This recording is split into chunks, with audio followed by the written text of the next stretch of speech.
The trenches. It is the German army that first engraves this fateful pattern on the Great War. To hold the ground they gained in the war's first offensive, the Germans dig into the soil of France. Being the mightiest of engineers, they dig straight and deep, with man-high trenches and underground galleries for their horses, kitchens, and stores.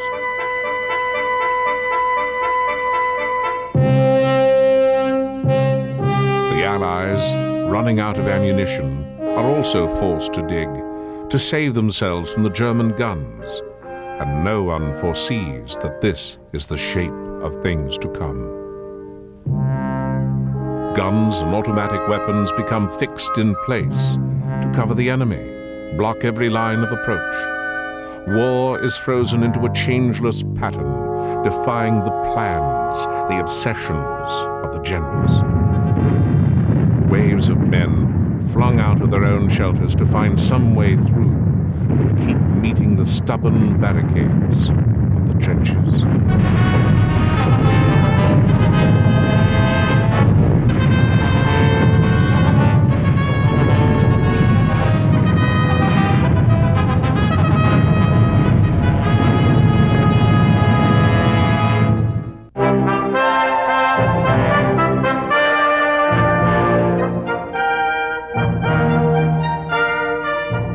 On the training grounds of England in 1915, apple-cheeked recruits and old soldiers are learning how to dig. This army, just a few years before, had thrown its spades away, saying that entrenched warfare was a thing of the past. Now they are learning the anatomy of a trench, the novelty of warfare without movement. The model trench works. 40 yards ahead of the main trench, the listening posts for advance warning. Behind the main trench, a maze of support trenches and redoubts called strong points, intersected by traverses or zigzags, reserve trenches, and communication centers. In theory, on the drill field, a neat and orderly design. In practice, in France, a disorder of slime, rubble, and mud.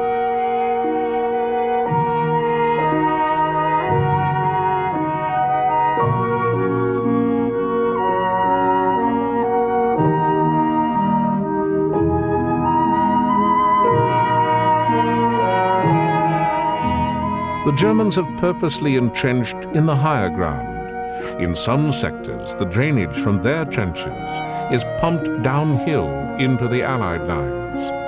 Never before has France seen so much rain. Troops and country folk blame it on the artillery. They say the cannonading has loosened the skies. There is water everywhere, but little to use. Water is weight, and most of what is brought up to the main line, heavily chlorinated, is for drinking and cooking only. It is almost impossible to get rid of what a correspondent calls the great unmentioned fact of the war, the smell of unwashed humanity.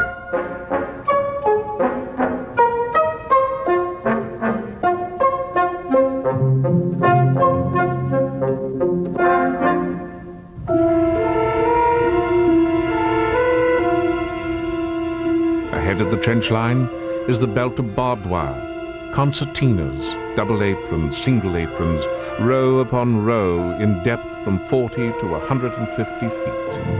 Beyond, no man's land, the middle ground between the armies, where death takes no holiday. But it has to be crossed by raiders. Generals cannot stand inactivity. There are prisoners to take, information to be gained. Usually the raiders go by night, occasionally, daringly, by day.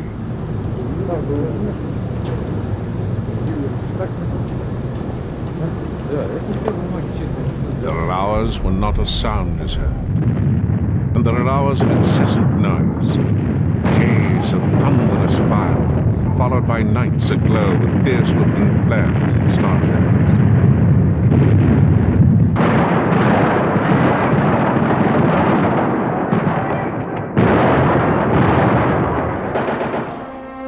An infantryman comes to feel almost an affection for his trench. This is home, enfolding, protecting him. It is when he tries to sleep in his sodden clothes, boots on, rats and vermin crawling, that he reflects on his animal state, and misery closes on him like a shroud.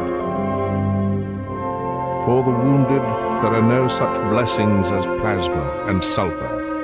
Two curses of the trench are shrapnel and shell shock.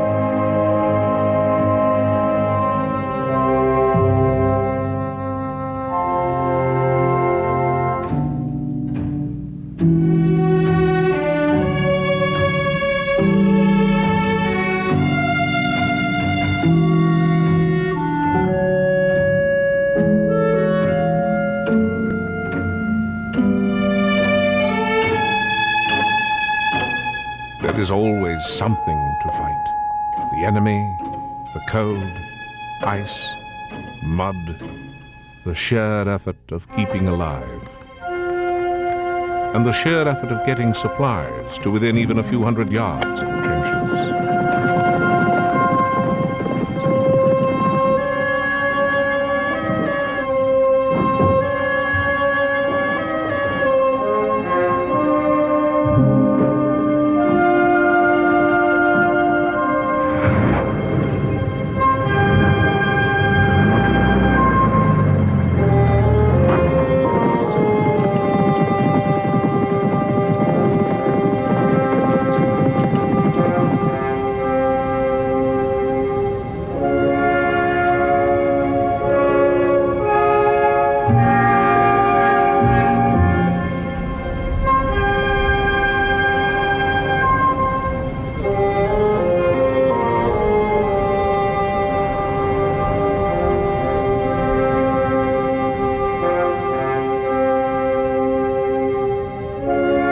There are faces of soldiers, sad faces, grim, stoical, yes, all of that, but not always that. They will break into laughter at a joke, or on seeing a comrade lunge for a rat and sprawl in the mud. In the gloom of the dugout, they will often sing, and they know a brotherhood which even makes misery tolerable.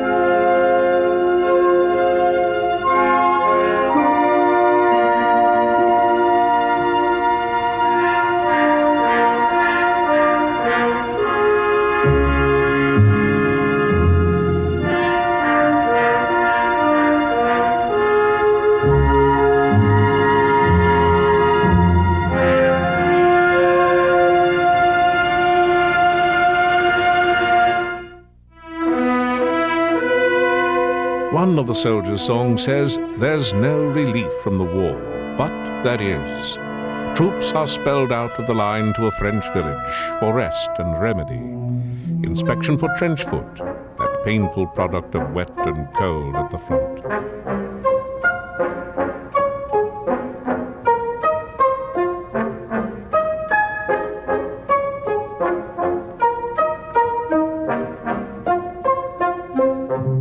Relief means delousing. Immunity will be brief, even after the hottest possible bath, the steam chamber for all clothing. 24 hours later, back in the trenches, they'll all be crawling with lice again, the notorious cooties. And they'll be back with the rats, and no wit of man or training of dog finds any way to eliminate them.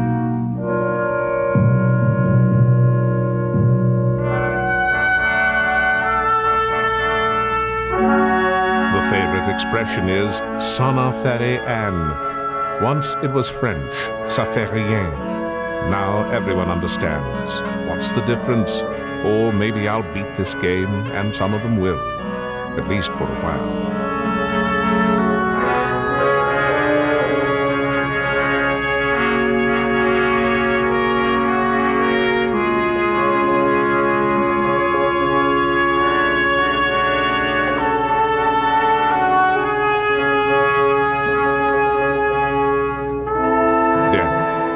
Its ornaments. Death is so close, so numerous that it becomes impersonal. The dead lie unburied for weeks or months in no man's land, and when you reclaim them, the shock of burying your own hits harder than seeing them killed in action.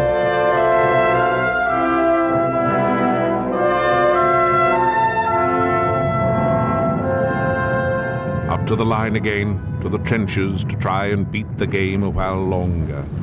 For the generals, beating the game means ending the deadlock by breaking the enemy line. Old stratagems are revived, and new devices invented. There is sapping, to tunnel in under no man's land, mine beneath the enemy works, and blast a way through.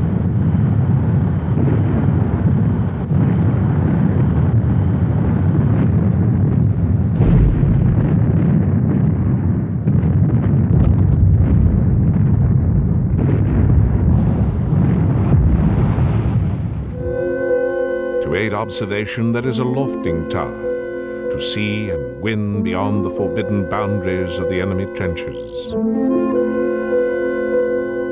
About a mile behind the front, there comes into being a line of sausage balloons anchored to the ground.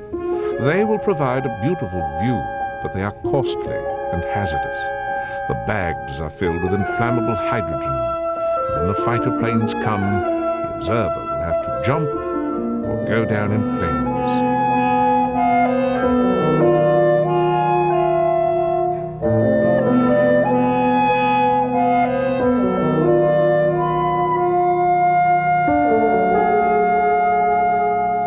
First used only for reconnaissance, military planes now swing over to bomb and strafe, another attempt to break the deadlock. Bombs are small, aiming devices, crude, damaged, slight.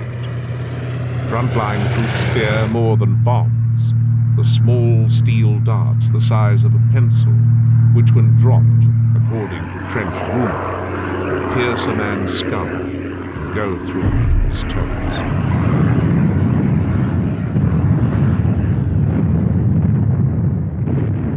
Art weapons, never before known, not again to be seen, come up for testing. Some are the prototypes of weapons that will emerge in later wars. Others look medieval.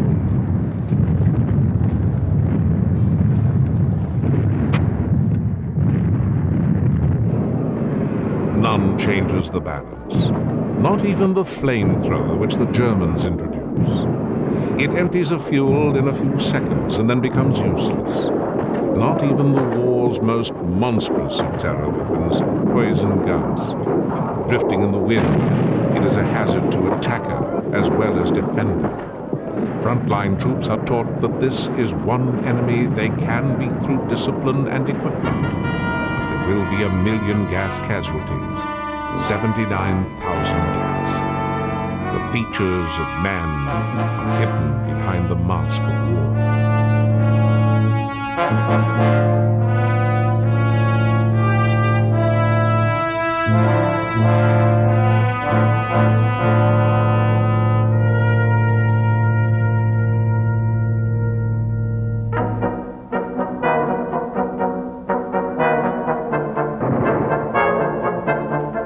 They try armor, body armor, to fend off bullets, or the weapons of older wars, weapons they will hardly have to face.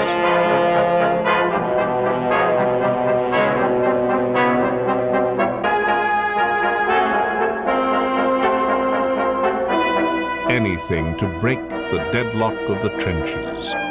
The French bring out a little monstrosity, a mobile shield, to be pushed forward by a crawling man. It has no good use anytime, anywhere. A passing folly.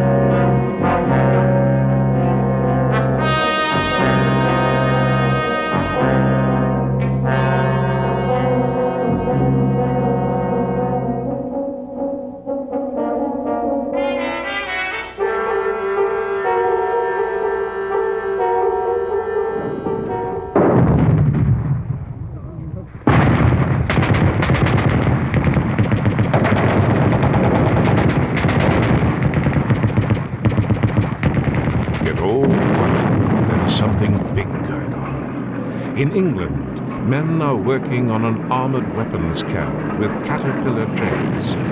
For deception, it is first labeled a water carrier, a label abandoned when sponsors object to being known as the WC Committee. They settle on a different code name, Tank. They're led by Winston Churchill and an army colonel named Ernest Swinton. All who keep the secret wondered if the tank will justify their hopes, breakthrough on the Western Front. In October 1915, the first tanks are ready for field testing. The first models are awkward, lumbering, thinly plated. They crawl no faster than a man can walk, but they can traverse ditches and craters that stop any wheeled vehicle. In France, the commanders of the British Expeditionary Force are certain that they will never need them, certain that they will drive the Germans from the trenches before the tanks can arrive. From all lands of the Empire, they are gathering their forces for the big push.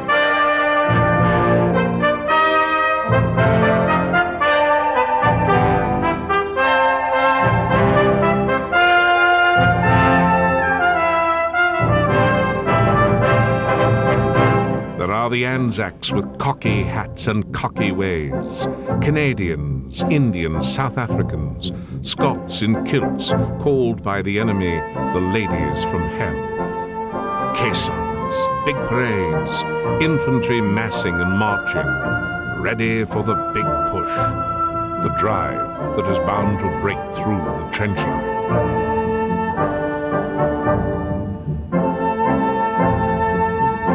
The push will come in 1916, in a quiet sector, the valley of the Somme, a tranquil river in northern France. The British commander, General Sir Douglas Haig, is certain he will cut the German army in two. He will have to do it on his own.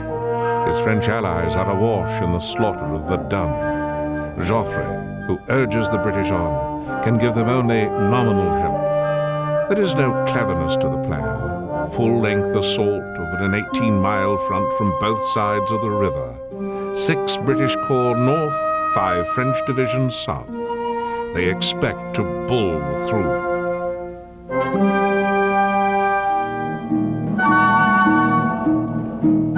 The German lines are impregnably strong. The chalk hills overlooking the Allied trenches are a catacomb. Massive timbered dugouts, rebutted with concrete, electrically lighted, serviced by underground laundries, aid stations, repair shops, and arsenals. Life is relatively good here. The Germans don't wish to be disturbed. They think it would be folly for the Allies to try. A British army led by General Sir Henry Rawlinson gets squared away. 500,000 Tommies stand poised and ready. Scaling ladders are set in the front line. For 5 days, massed artillery will blast at the German positions.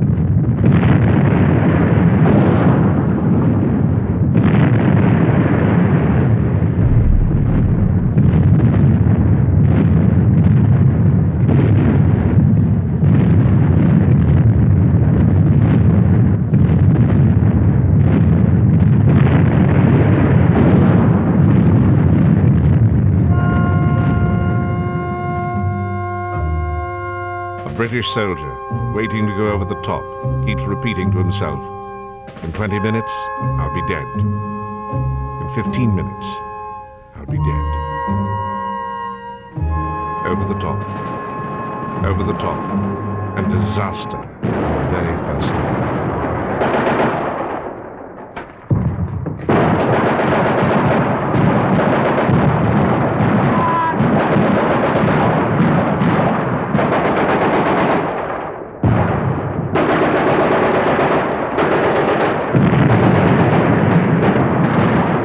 A single significant plot of ground will be won.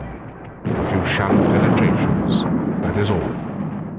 By day's end, more than 60,000 soldiers of the British Empire are casualties littering the field. But Haig will not call off the battle and cut his losses. It will go on for 5 months, the most soulless battle in British history.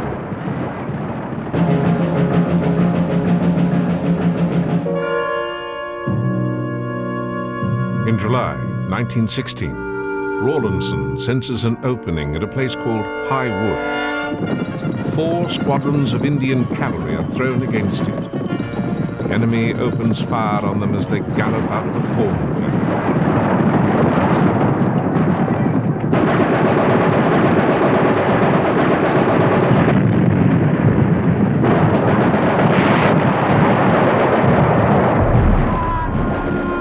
Dead horses, dead men, and none gets to High Wood.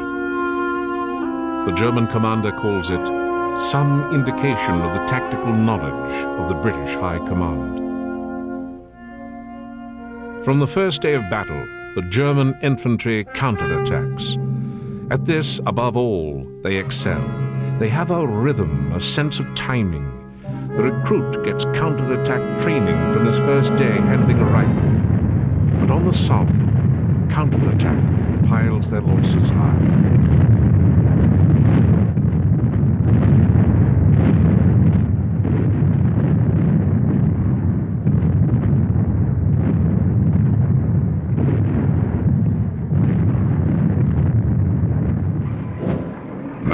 British secret weapon, the tank, appears. If stockpiled to sufficient numbers, tanks might stage an overwhelming surprise. But Haig is grasping for anything that may shock the enemy and breach the front. He throws in the first 42 tanks in a general 12-division attack. Crews are only half-trained, and the frantic preparations have left them almost without sleep for 48 hours. The first sight of the big monsters panics the German infantry. 4 tanks break through, briefly. 9 break down, 9 fail to catch up with the infantry, and 4 become ditched. It is a failure. Too little, not too late, too soon.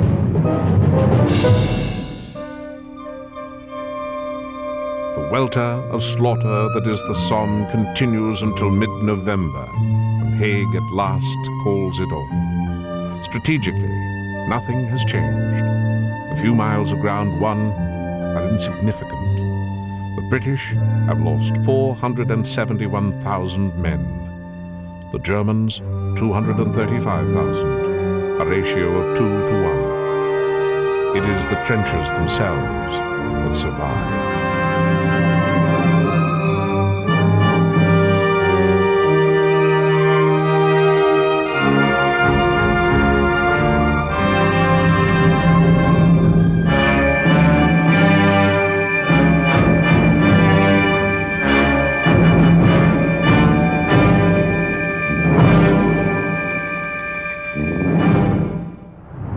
If the land battle is deadlocked, the sea provides an alternative means of attack.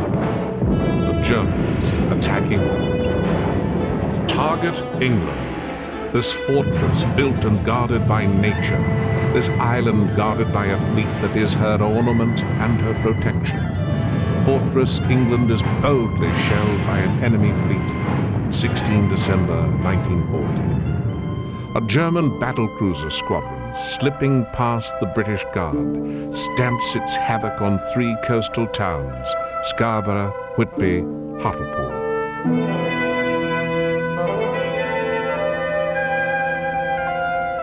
106 civilian dead will be found in the wreckage, including 15 children. Britain, which has not felt the blow of enemy guns since the mid-17th century, Britain is choked and angered. The German challenge, looming through 2 decades of the pre-war naval race, has now been delivered to Britain's doorstep. It will be settled in one great battle at Jutland.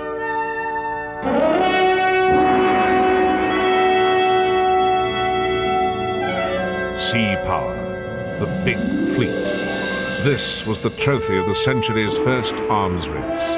Status symbol of great nations, ultimate weapons in their arsenals, ultimate threat to empires linked and fed by ships. On 23 January 1915, British sea power goes out to meet a German challenge.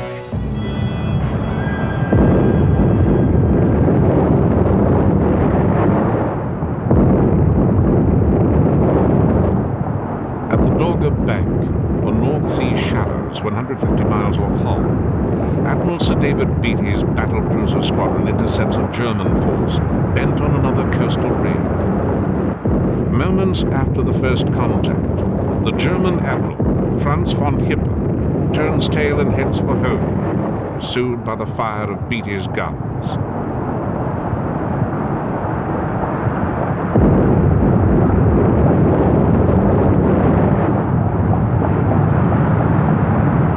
Larger, faster, more heavily armed, the British sink one ship, the Bucher, but are jolted by 14 hits themselves, and finally lose the enemy through impulsive command and a mix-up in signals. Beattie publicly proclaimed a victory, while his flagship Lion limps home under tow, has given the Admiralty doubts about its vaunted sea power. But the Germans too are chastened as they return to berth at Wilhelmshaven. Outnumbered in capital ships almost 2 to 1, they retire to the posture prescribed by their commander-in-chief. Our duty is to keep this, our main weapon, sharp and bright. The enemy must and will come to us.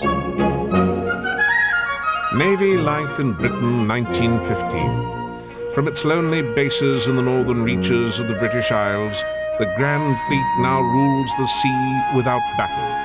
Sea power resting on tradition, royal and changeless. George V himself, once the youngest cadet at Dartmouth Royal Naval College, later commanded a cruiser. And it is still very much what Gilbert and Sullivan called it, the King's Navy.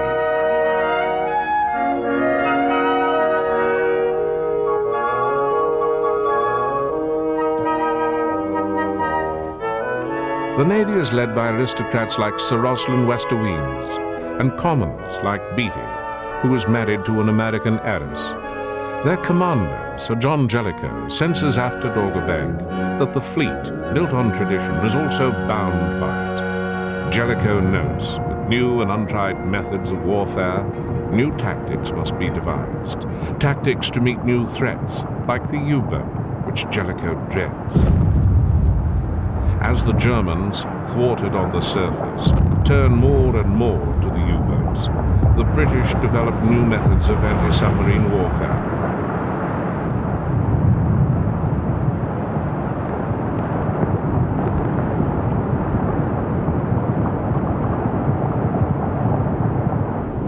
One of the most elaborate, if not the most effective, is the Q-boat, disguised as a defenseless merchant ship. It lures the enemy to the surface and then outguns him.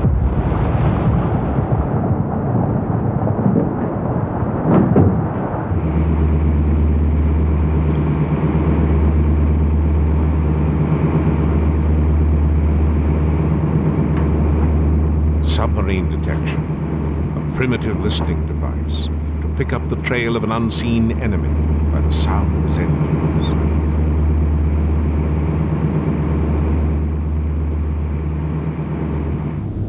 Toward the end of 1915, after America's outrage over the sinking of the Lusitania, Germany will give the U-boats a new mission: attack the British fleet. A new, more explosive pattern emerges in the North Sea, the main arena of the British-German naval rivalry.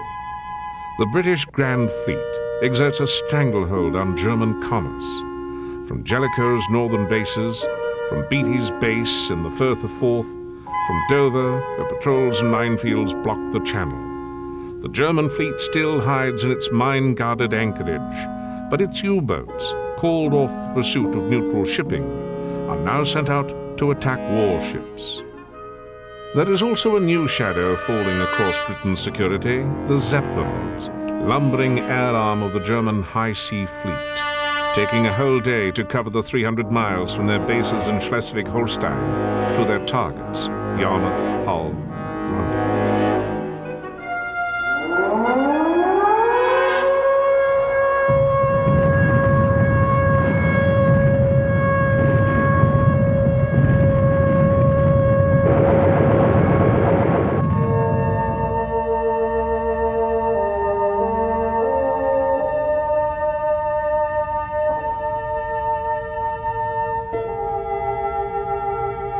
Britain learns the bitter facts of life in the air age, the facts of air raid shelter and air raid casualties. Press and public demand reprisal. It is up to the Grand Fleet to deliver it.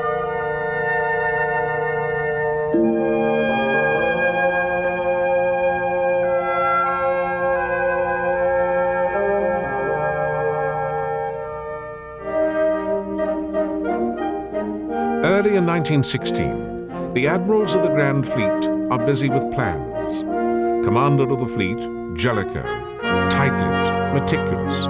Under him, Beatty, jaunty and impetuous. Beatty will lead the way as a decoy, while Jellicoe takes the assembled main fleet to a rendezvous off the coast of Denmark. They will launch seaplanes to bomb the Zeppelin bases. They will be ready for decisive battle if the Germans come out.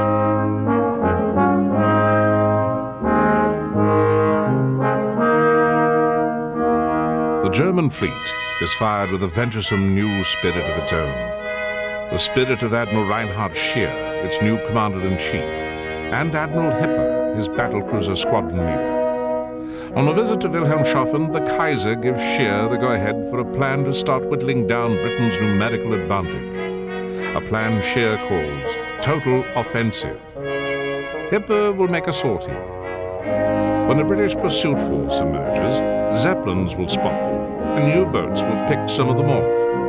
The rest will be lured by Hipper into the hands of Scheer trailing astern. The High Sea Fleet will sail again. On the morning of 30 May, the British Grand Fleet at Scapa Flow is roused into action 4 days ahead of schedule. On orders from Admiral of the Fleet Jellicoe, the ships begin fueling up. The new oil-fired ships. The older, more numerous coal burners. 350 men loading 325 tons of coal an hour.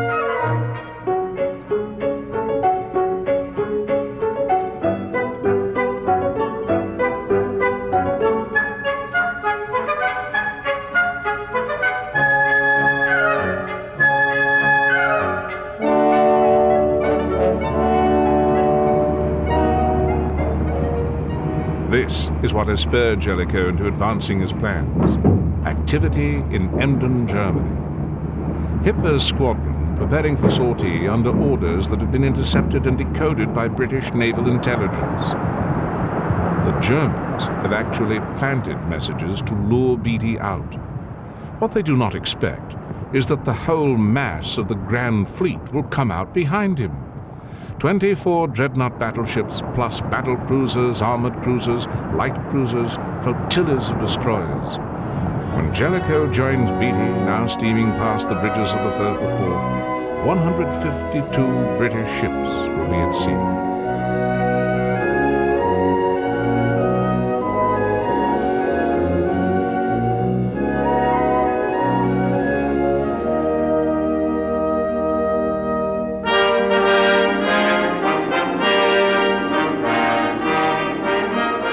Later, 101 German ships, Hipper the bait, followed by Scheer the hunter.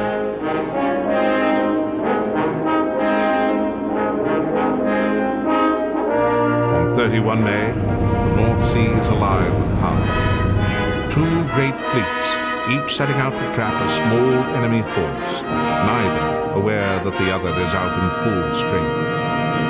They could miss each other completely, but destiny will bring them head-on near the Channel of Skagerrak, off the Danish peninsula called Jutland.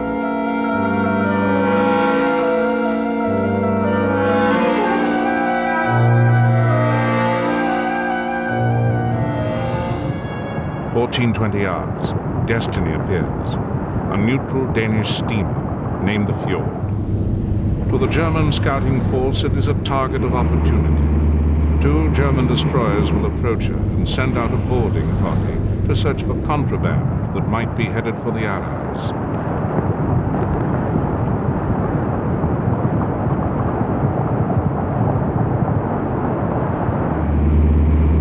From a greater distance, the forward screen of Beatty's formation has also spotted Fjord's smoke. Steaming on to investigate, the light cruisers Phaeton and Galatea will come into the range of the German guns.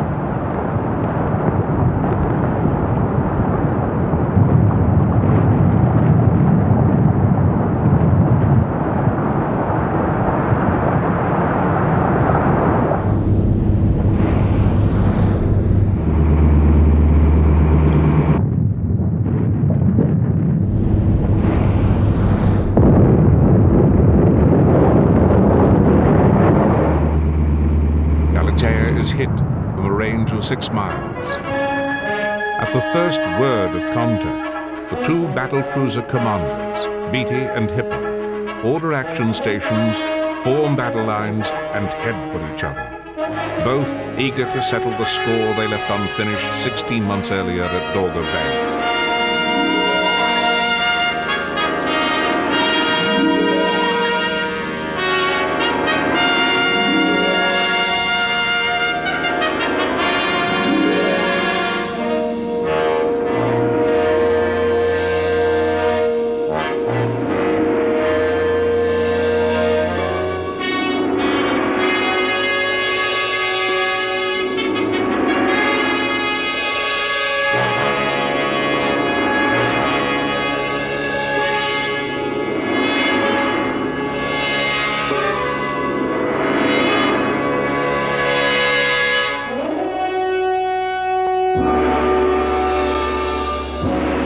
Some 70 miles behind Beatty, Admiral Jellicoe has his battleship fleet moving under maximum steam. Ahead of them, he dispatches 3 of his own faster battle cruisers. They are hurrying to the support of Beatty, whose flagship Lion is now leading the pursuit of Hipper straight toward the German trap. Altering course, Beatty signals to his fleet, "Follow the Lion." But, as at Dogger Bank, the signals are not properly dispatched. Leaving his battleships astern, Beatty rushes into action with his force divided.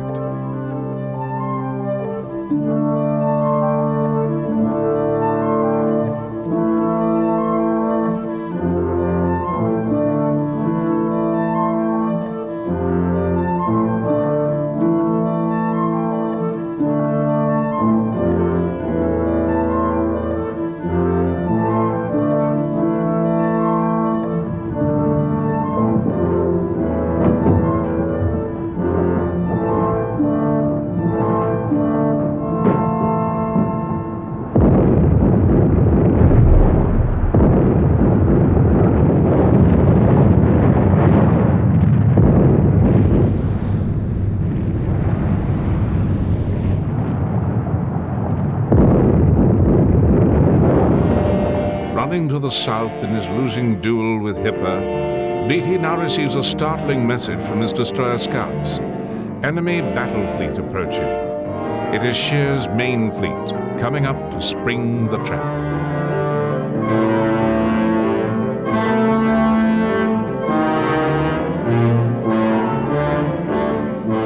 Faced with heavy odds, Beatty heads back toward Jellicoe, leaving destroyers to cover his turn with a wake of torpedoes. With 2 of his battle cruisers sunk and Lion pouring smoke from its wounds, Beatty mutters to an aide, "There seems to be something wrong with our bloody ships today." But what he has run into is superb ordnance and marksmanship, the products of Krupp technology and excellent German training.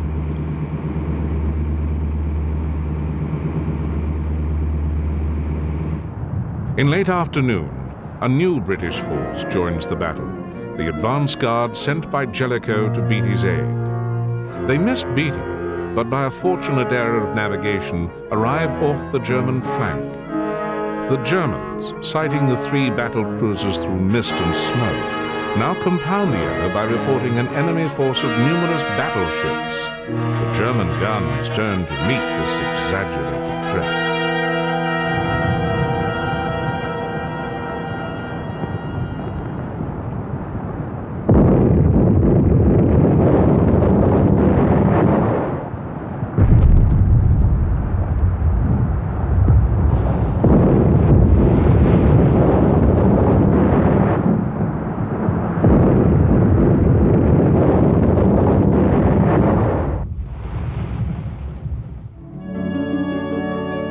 While the battle cruisers are engaging the enemy, Jellicoe and his dreadnoughts arrive from the northeast. The last and most powerful member of the cast has now come on stage.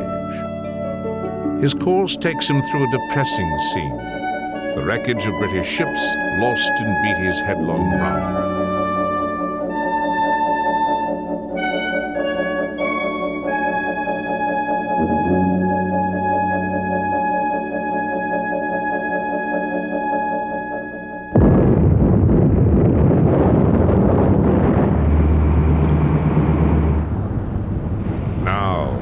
A British naval historian, now began the spectacle of the Grand Fleet's deployment. It is hindered by Beatty, who maneuvers badly, steams between the main fleet and the enemy, his smoke obscuring Jellicoe's aim. An impatient message, Jellicoe to Beatty, where is the enemy fleet?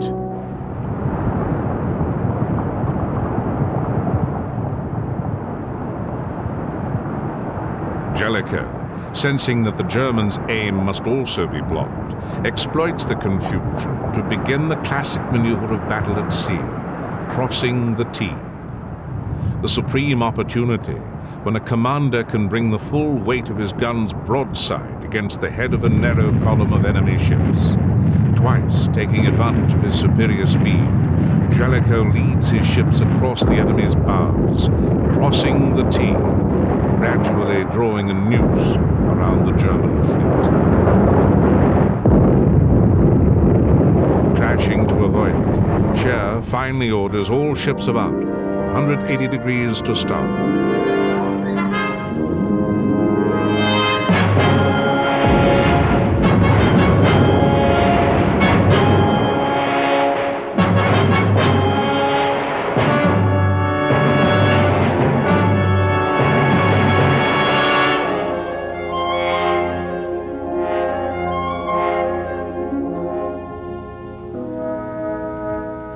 High sea fleet is dashing for home, with Jellicoe trying to head it off before it can reach the sanctuary of its own minefields.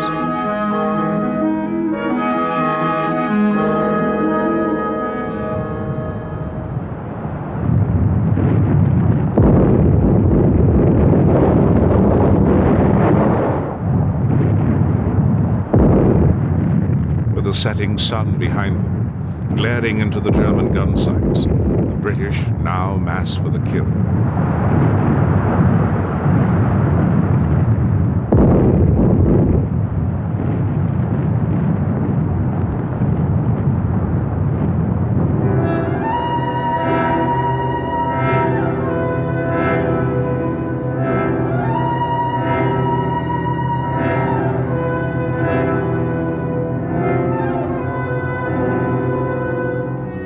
Nightfall saves the German fleet. Nightfall and bold tactics in the face of Jellicoe's caution. In the darkness, Scheer heads his ships toward a narrow opening between units of the British fleet. In a series of deadly scuffles, as ships cross each other's paths, Scheer will slip through with the loss of 2 light cruisers and an old battleship. Jellicoe, holding his dreadnoughts back from the melee, will lose a cruiser and 5 destroyers.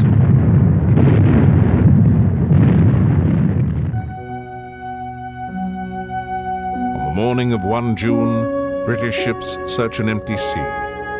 Scheer is safely on his way home to report to the Kaiser. British superiority has been wrecked, while his fleet retires from battle for the rest of the war.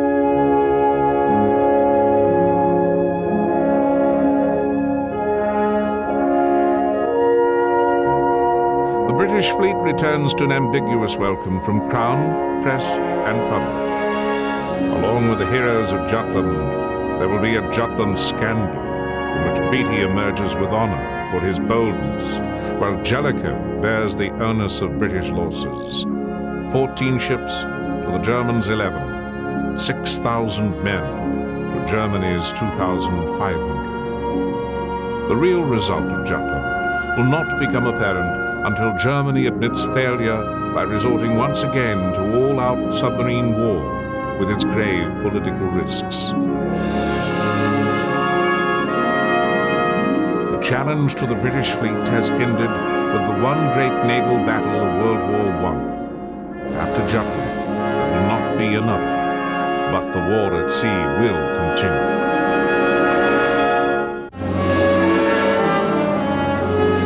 Beneath the surface of the sea, a powerful new weapon is unleashed in World War I, the submarine. To some, it violates the code of the sea. Fair warning, rescue, honor. American Admiral Alfred Thayer Mahan in 1900 calls the submarine inhuman and cruel. A British admiral calls it underhanded, unfair, and un-English.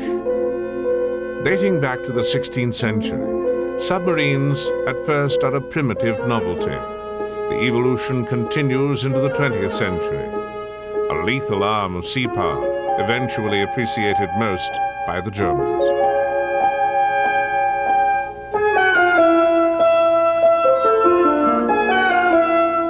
In the most notorious exploit of 1915, one submarine with one torpedo will sink one ship, and an outraged neutral, the United States of America, will move closer to war. The name of the ship is Lusitania.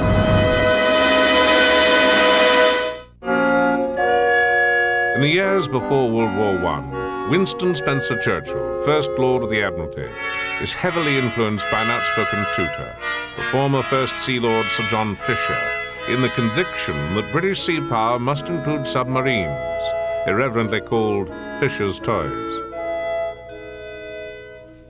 In Germany, similarly persuading the Kaiser, is the naval chief Grand Admiral Alfred von Tirpitz. The Kaiser needs little persuasion. Prefer to the army, but my navy.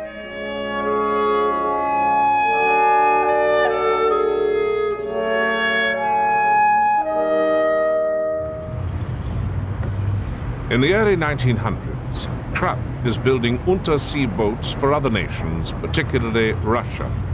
Germany allows her rivals to spend money for development, then steps in and begins to build the best for herself. Not defensive short-range U-boats, but long-range vessels for the offensive.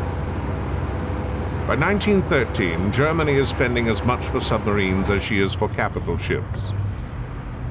When war comes, Germany has only 33 submarines, but 28 are long-range. Britain has 74, but only 18 are capable of much more than shore patrol.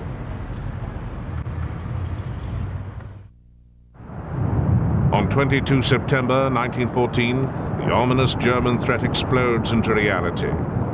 The U-9 picks up 3 old British cruisers, Aboukir, Hugh, and Cressy, steaming abreast off the Dutch coast.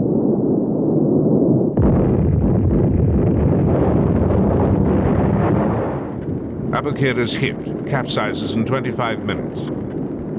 Hugh and Cressy come to a dead stop to pick up survivors. U-9 fires again and again. Both cruisers are hit. Both will sink. 1,400 men are lost. Stunned, the Admiralty issues new orders. Heavy ships are not to stop for survivors. Survivors will be left on their own.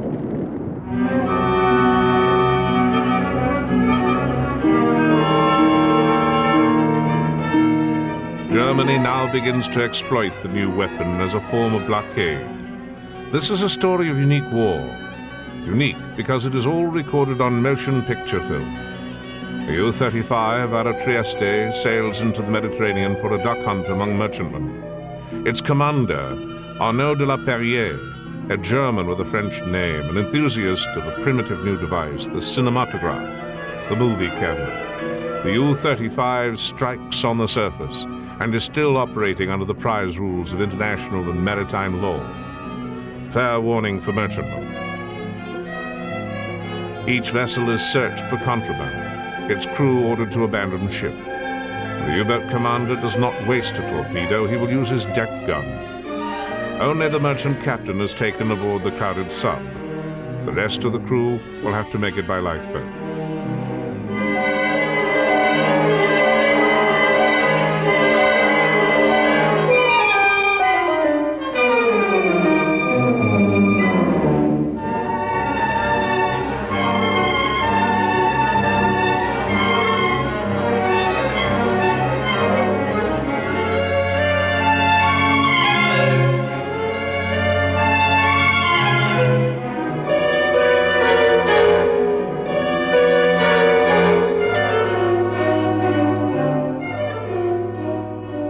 days that follow, Commander de la Perrier of the U-35 enjoyed fantastic success.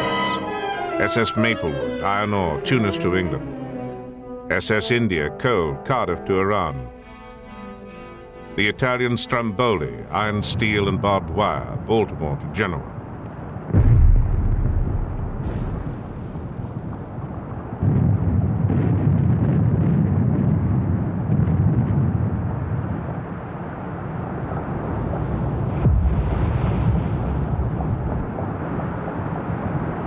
SS Corfu, iron and steel, Genoa bound. SS Nuntmore, wheat, America to Genoa.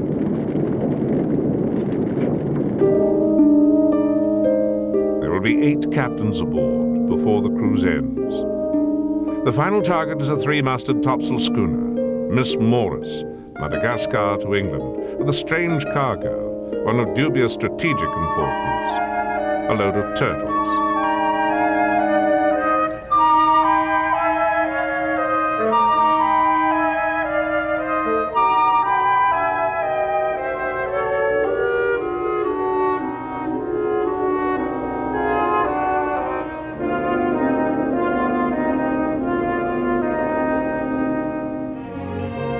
The German press trumpets these successes, often indicating they are in the North Sea where the British fleet is patrolling, instead of the easier Mediterranean.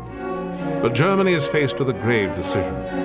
Can the U-boats continue to surface, exposing their thin hulls to warm and then to sink? Or must they fight from below the surface without warning? The answer will profoundly affect the war and Germany.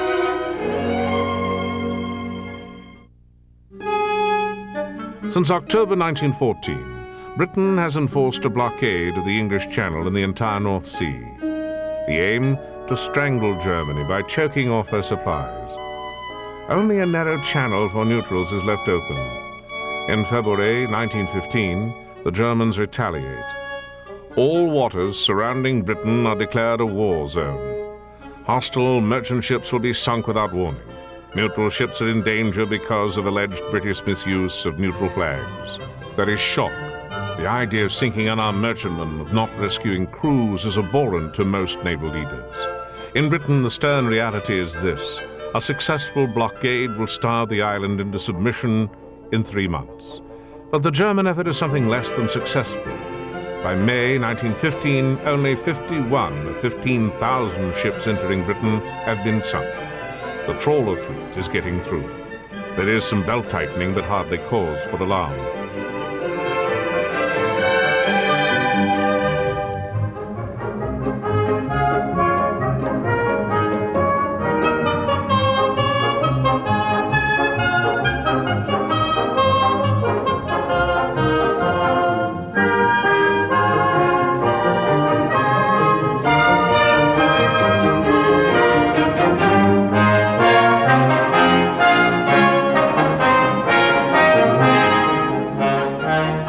The flow of traffic into Britain perplexes and incenses the Germans. Everybody seems to be running the U-boat blockade, while few neutral merchantmen ever defy the British minefield blockade of Germany.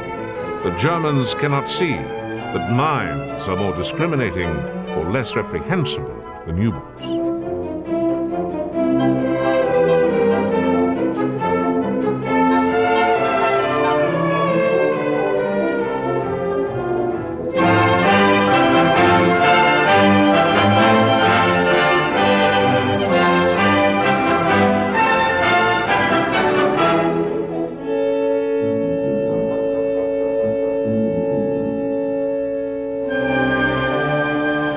In Germany, the pincers of blockade are felt almost at once. Within a year, there will be food riots and people fighting for leavings of the garbage dumps at military camps.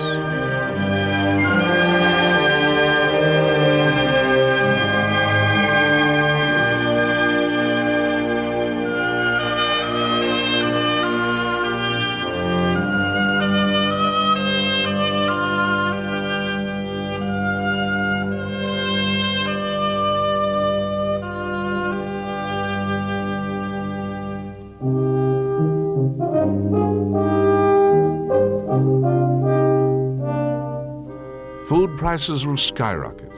up 83% in Berlin, 112% in Vienna. It's 7 ounces of bread a day, 7 pounds of potatoes a week, meatless Tuesdays and Fridays, 1 egg per person per week. Rationing strictly enforced. And Budestehen, to stand and wait for butter, becomes a part of the German lexicon. The Germans, feeling the pinch, retaliate swiftly and predictably. The U-boat strikes savagely at British shipping.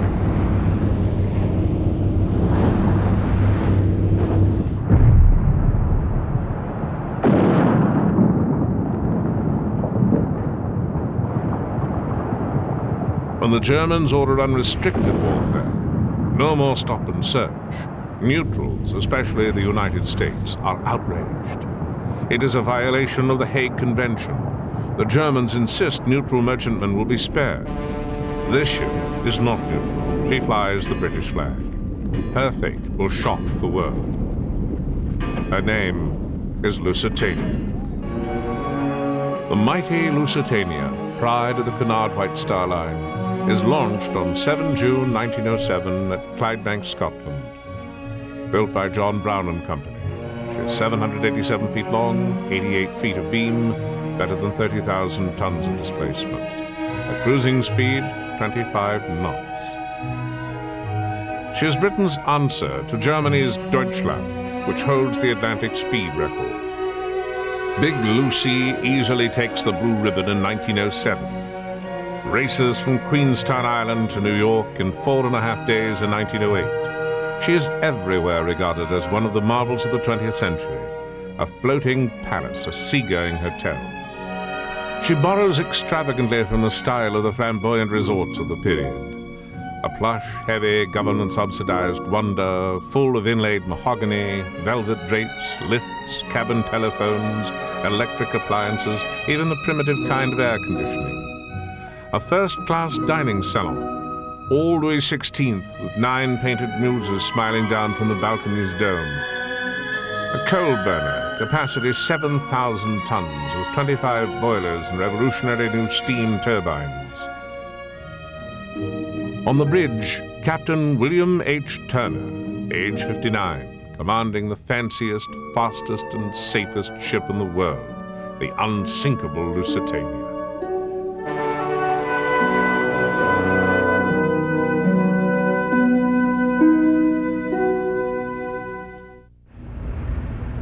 It is 1 May, 1915, Saturday morning in New York, sailing day for the Lusitania. It is market day and the papers are filled with advertisements. Cunard has an advert this day too. Lusitania, the fastest and largest steamer, is now in Atlantic service, sailing at 10 a.m. Next to it another ad, a warning. Vessels flying the flag of Great Britain are liable to destruction. Travelers do so at their own risk. Imperial German Embassy.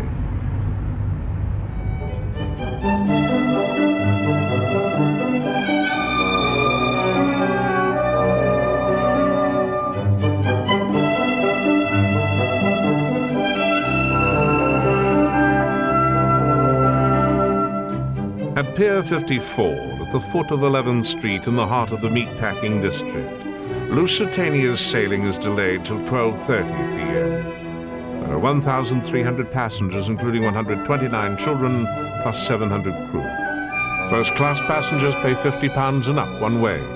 There are only 12 passenger cancellations. Of the German threat, Captain Turner, confident his ship can outrun any submarine afloat, says, "The best joke I've heard in years."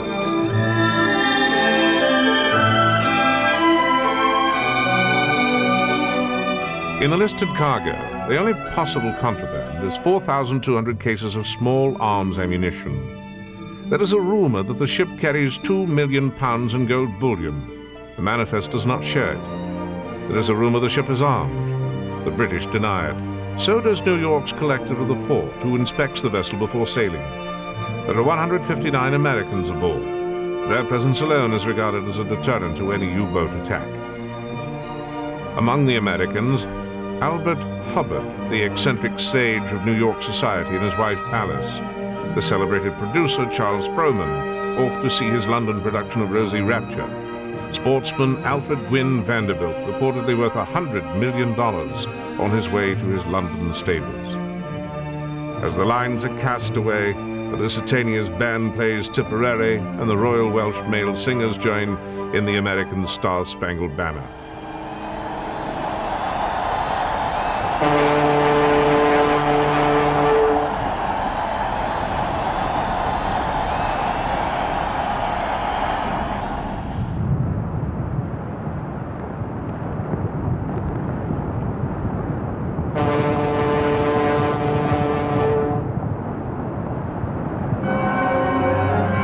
As the Lusitania leaves New York Harbor, the German submarine U-20, 35 men, 3 officers, is heading on a course of destiny, the hunting grounds off the old head of Kinsale in Queenstown. It is the first patrol for her commander, Kapitän-Leutnant Walter Schweiger. He has sunk 3 ships in 48 hours. He has 3 torpedoes left.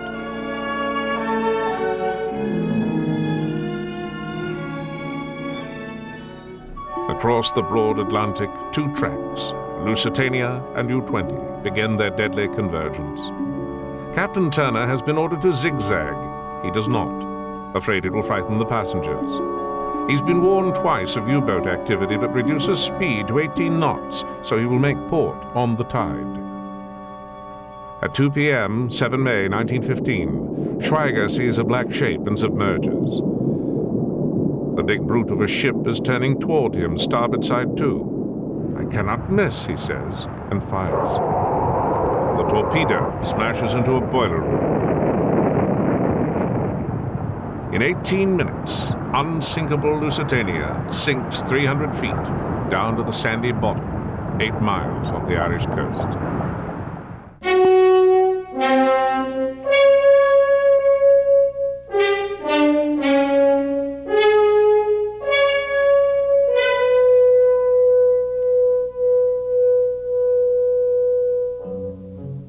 At Cunard offices, there is the numbing wait as the names of survivors are slowly posted.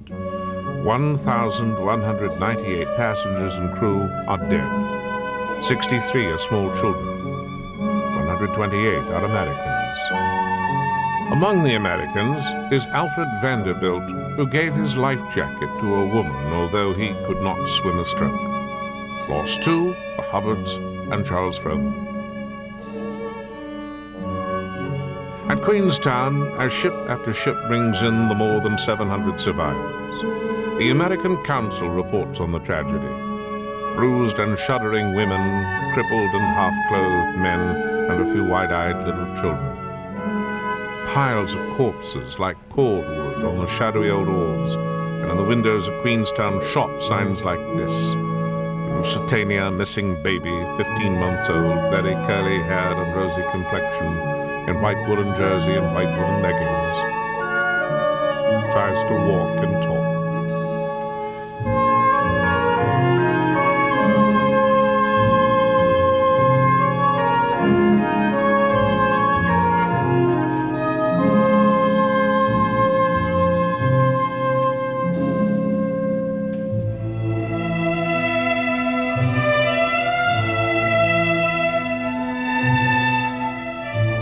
Captain Turner is among the survivors.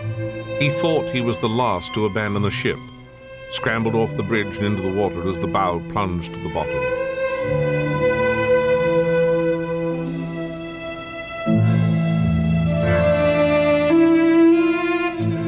At Queenstown on 10 May, the first group of more than 100 victims is laid to rest in common graves.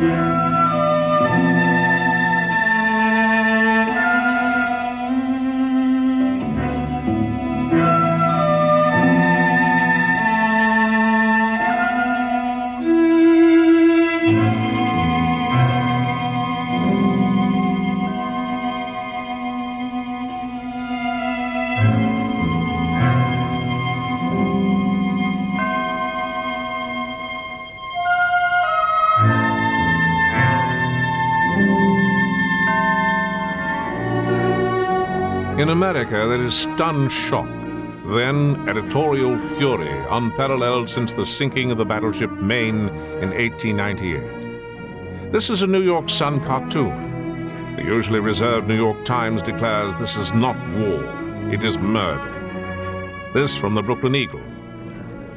In the headings that follow, Cunard and Captain Turner are exonerated. Turner confides he expected naval escort and is critical of the Admiralty.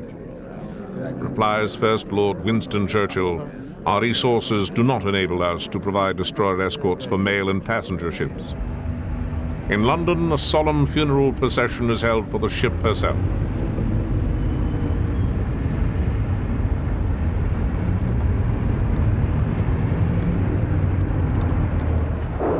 In several cities, grief erupts into violent anger. Mobs sack stores with German or German-sounding names. The bobbies do not always step in.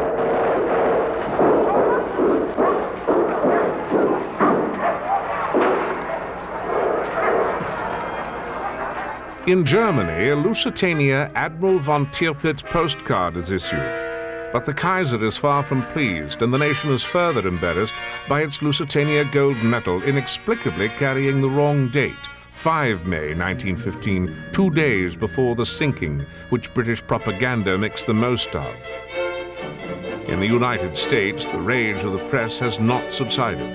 A German American is arrested for perjury after saying in court that he saw guns on the Lusitania. Gets 18 months in jail. Former President Roosevelt calls the sinking piracy and murder. Trying desperately to be neutral, President Woodrow Wilson at first says there is such a thing as a man being too proud to fight. Then sends Germany a series of notes affirming the rights of American citizens to travel on the high seas without danger, and declaring that any repetition of unrestricted submarine warfare will be taken as deliberately unfriendly. While the Germans weigh the situation and the British implore America to act, former President Roosevelt calls the notes too weak, and Secretary of State William Jennings Bryan calls them too strong. Bryan resigns in protest.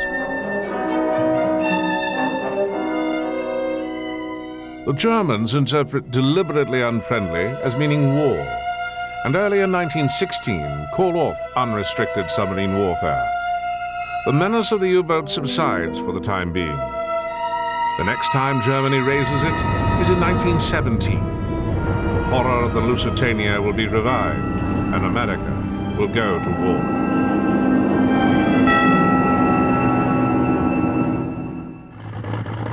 In the air, however, there are no civilians, and the skies become the new area of unrestricted warfare. It is not supposed to be this way, according to the pioneers. We thought, says one of the Wright brothers late in 1917, we thought we had introduced an invention which would make war impossible. But by then, the airplane has already been bred from a toy of linen and wire to a prancing war machine. On its wings, a few will find escape from the prison of the trenches. They will be the ones who pluck a last shred of private glory out of the vast mechanical slaughter grinding on below.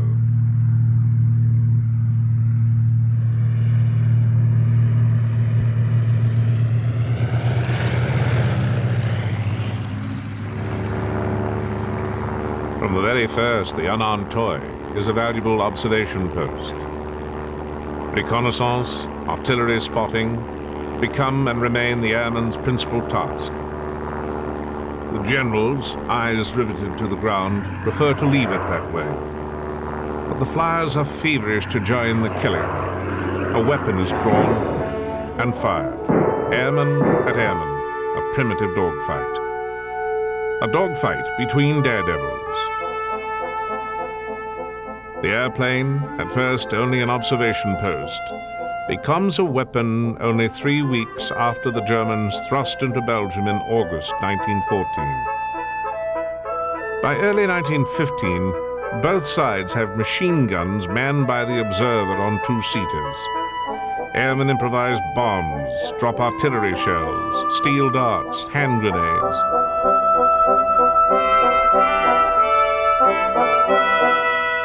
Then, on 1 April, A famous pre-war aviator, Roland Garros, points the nose of his French single-seater at a German plane.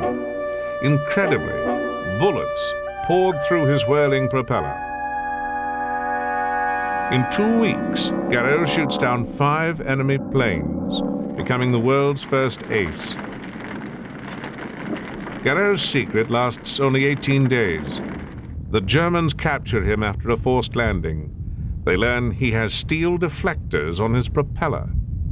Of each 100 bullets his machine gun fires, 7 ricochet murderously around him.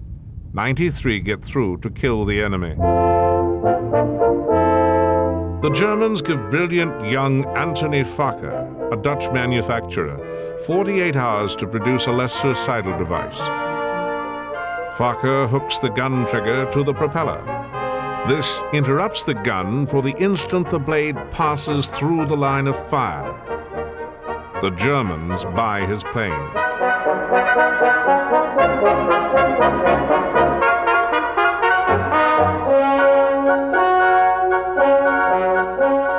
The world's first true fighter, the Fokker Eindecker, with synchronized gun, appears in the skies over Flanders. The British Royal Flying Corps is hardest hit. All through late 1915 into 1916, the Fokker Scourge will sting the Allies and give the world its first hint of the meaning of air superiority over the battlefield.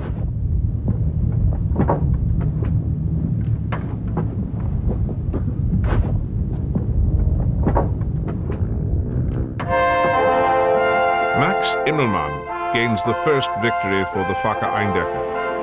He evolves fighter tactics, including a killing maneuver called the Immelmann turn. His score is 15 when he himself dies in June 1916. His squadron mate is Oswald Belke. Belke is a superb and thoughtful pilot. Already he sees that the sky cannot be won by the lone hunter, but by disciplined formations of fighters. Both sides will use Belke's strategy in this war and the next. Belke works tirelessly with manufacturers to produce a new plane, the Albatross, because new Allied planes and tactics are winning back air superiority over the battlefields at Verdun and the Somme.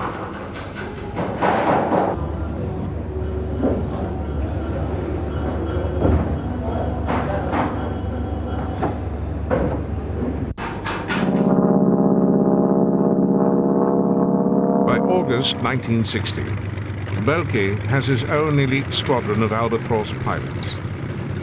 But that October, the victor in at least 40 aerial hand-to-hand combats is dead in a mid-air collision with one of his own squadron mates.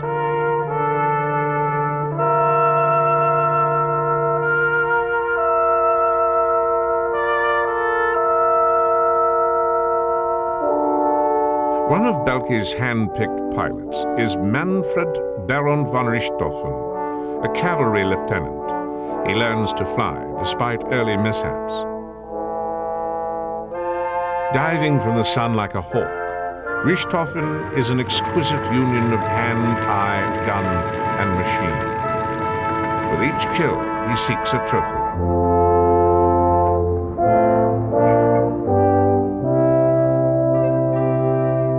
At 24, Richthofen is Germany's adored hero, ace of aces. He is pleasant but aloof, writes his mother 3 times a week, and spends his leaves stalking wild boar.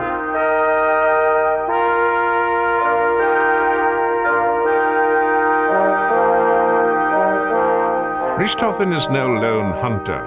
He efficiently commands 80 elite pilots in red-painted planes, his flying circus. Richthofen has several kinds of planes, like a hunter who has many kinds of guns.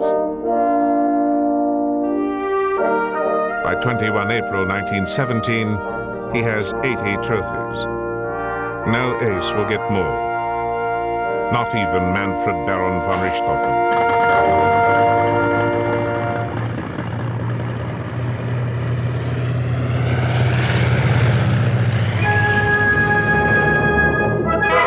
Hunter has found the hunter.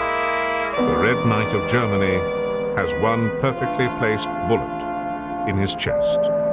Whether it came from the air or the trenches, no one is certain. The British bury him with full military honors.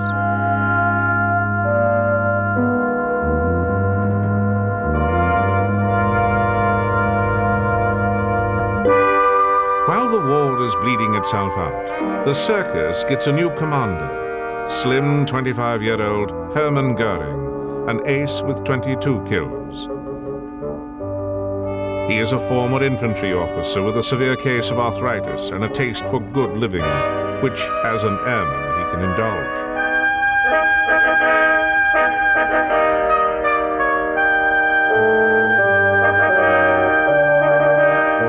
Goring learns to fly with the help of his inseparable friend Bruno Lorzier.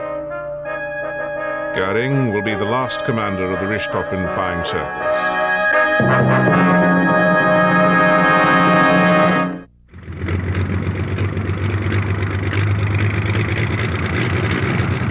In England, the Royal Naval Air Service is also fighting the air war at sea. Not yet supporting the armies in France, it will join the Royal Flying Corps there later. Now, it bombs Zeppelin sheds across the Channel, conducts anti-U-boat warfare and scouts for the fleet. Naval flyers will keep the Zeppelin sheds under steady bombing attack until the dirigible is all but finished. Britain invents the aircraft carrier, and as early as 1915, the Navy has its first primitive flat-top, the Ark Royal, at Gallipoli. One naval daredevil rigs the first torpedo to an airplane. He sinks a Turkish ship. The Nats are learning how to kill the elephants.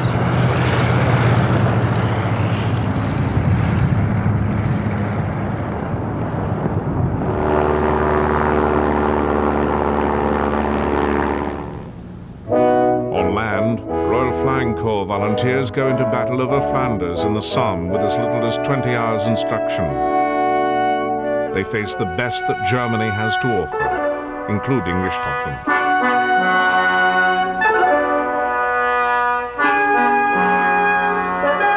The British publicize few aces. Almost unnoticed, Major Edward Mannock, partly blind, England's greatest air leader with 73 victories, killed at 31. Captain Albert Ball, a teenager who fights wildly, recklessly, who gardens and plays the violin between missions, and is dead at 20.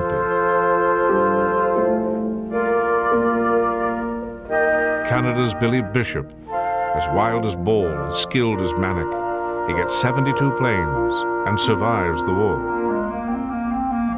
While the brave young men are being showered with the adulation the public will later transfer to movie stars and sports champions, the machine which made them aces is beginning to dwarf them. The big airplane replaces the dirigible for heavy bombing, and the bombs grow in weight from 20 to 500 pounds. Far more than Germany or any other nation, Britain takes the offensive in the air.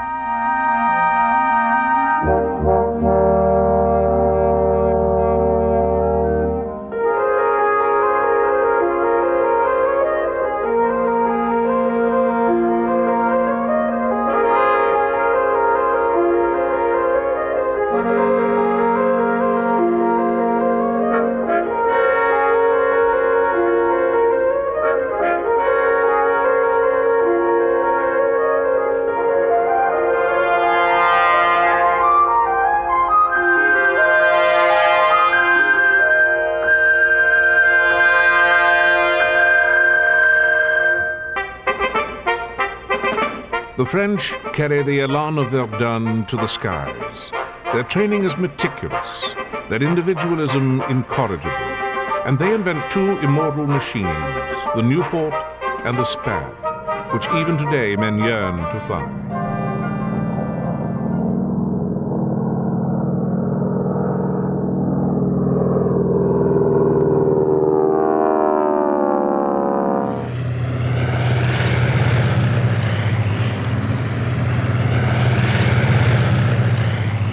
God, says a French colonel meeting Georges Guinomard, have we only children left to do the fighting? 21, fragile, tubercular, Guinomar lives as if born to sweep the heavens of evil.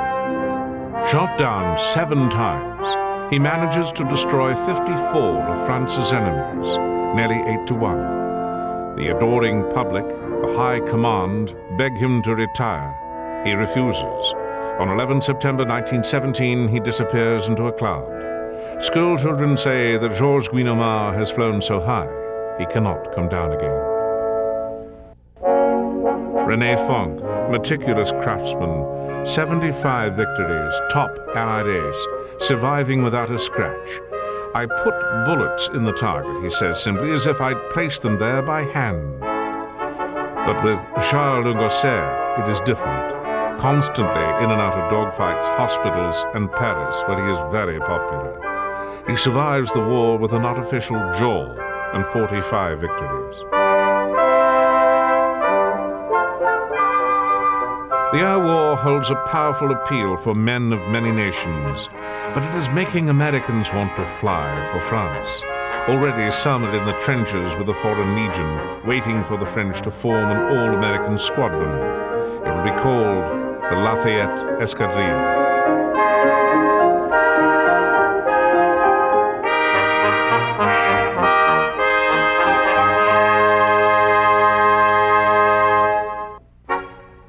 The American squadron is trained and ready for action in northeastern France by 13 May 1916, almost a year before America decides to enter the war. Few of us, writes James Norman Hall, while learning to fly, have ever been farther from the ground than the top of the Woolworth building. The squadron is Escadrille Américaine until a German ambassador lodges a protest with Washington. The French obligingly changed the name to the Lafayette Escadrille. It soon goes into action over Verdun.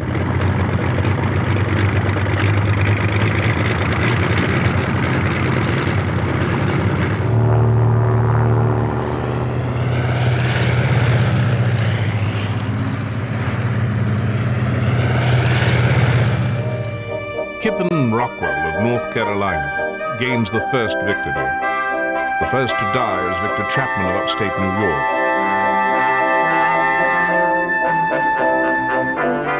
Raoul Lofberry, 30, an American citizen of French birth, a world wonder, is its ace. Although there are scores of Americans flying in other French and British squadrons, it is this handful of men who become a romantic legend.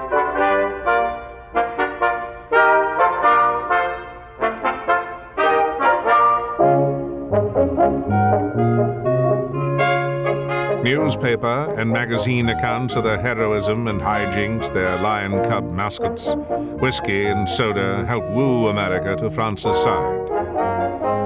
The grim fact, even for the Escadrille, is that the life expectancy of the combat flyer is 3 weeks. In compensation for this grisly statistic, of course, he can live and play far from the mud of the trenches behind the lines, where life, love, and wine are still of a decent vintage.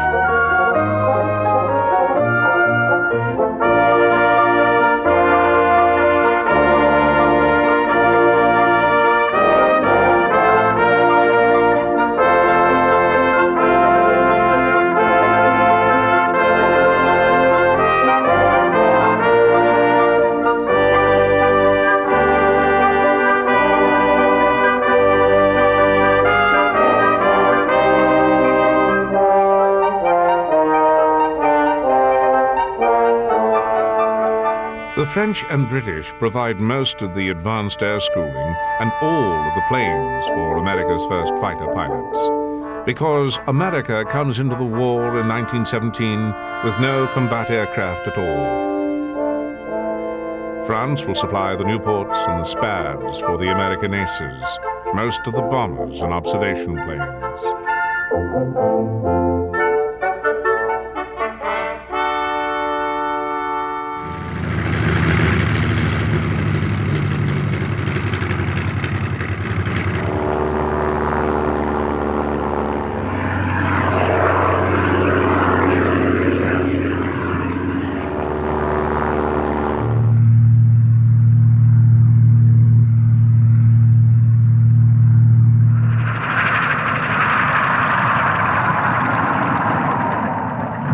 Now the United States has to learn quickly what the Allies and the Germans have been doing for the past 3 years. Aerial combat, bombing, and photo reconnaissance.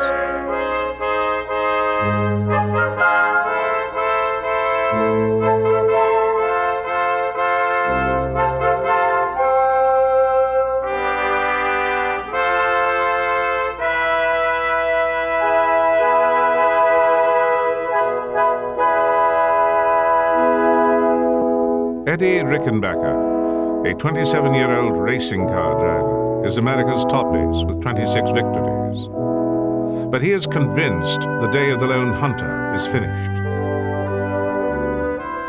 Frank Luke is a fine shot with a disdain for German bullets, but is an undisciplined loner, Billy the Kid in uniform. His score is 21. His speciality is balloon busting, a dangerous calling.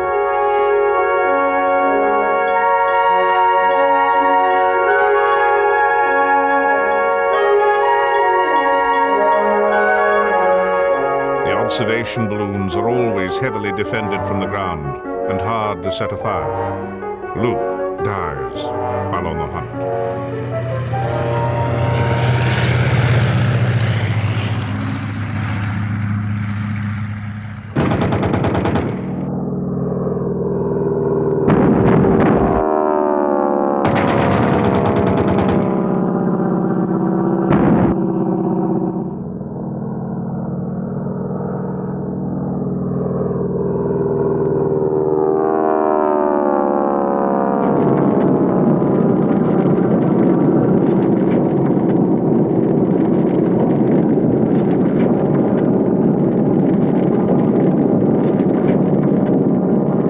The sky is full of daredevils, but it is the dogfight, plane against plane, leaves the sinning image of World War I.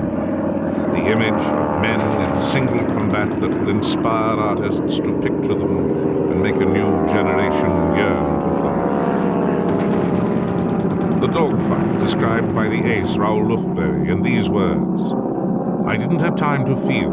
I began firing at him. Then we both circled, firing all the time. Suddenly, his machine seemed to turn all white. He was upside down. He fell, reminding me of a burning cigarette butt falling through the air."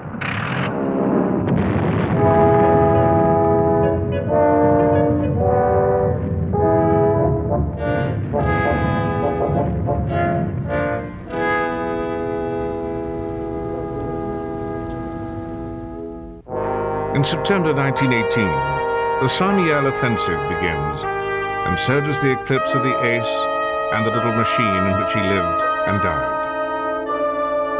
American General Billy Mitchell, taking freely from Britain's great air strategist General Boom Trenchard, uses masses of machines like two fists, smashing first one side of the salient, then the other. When the Germans tried to counterattack in the Meuse-Argonne, 200 bombers smashed their concentration points. While other men have had their eyes riveted to the ground, the airmen have restored the war of movement to the battle, freed the next generation from the trenches, and made it inevitable for the next one to be truly a world war.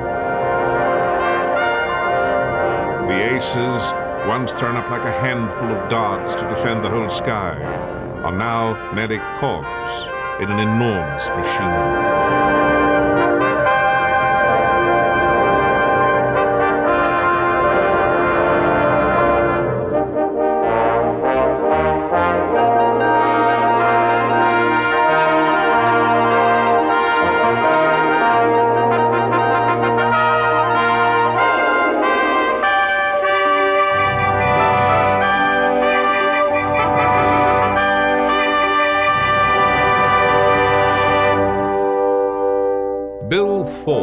American from Pittsburgh, French infantryman in 1914, called the soul of the Escadrille Lafayette, is the last to leave the group. He and Eddie Rickenbacker are decorated by Billy Mitchell.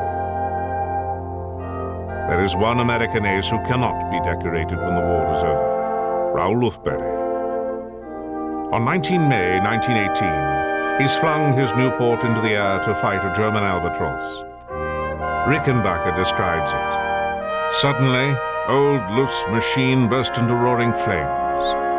Then, to horrified watchers below, there appeared the figure of their gallant hero emerging headlong from the midst of the fiery furnace.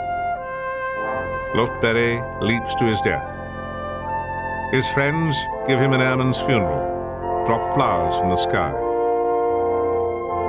In their grief, they do not know it, but they are marking the end of a brief and glorious epoch and the beginning of a legend, the legend of the ace and his little flying machine.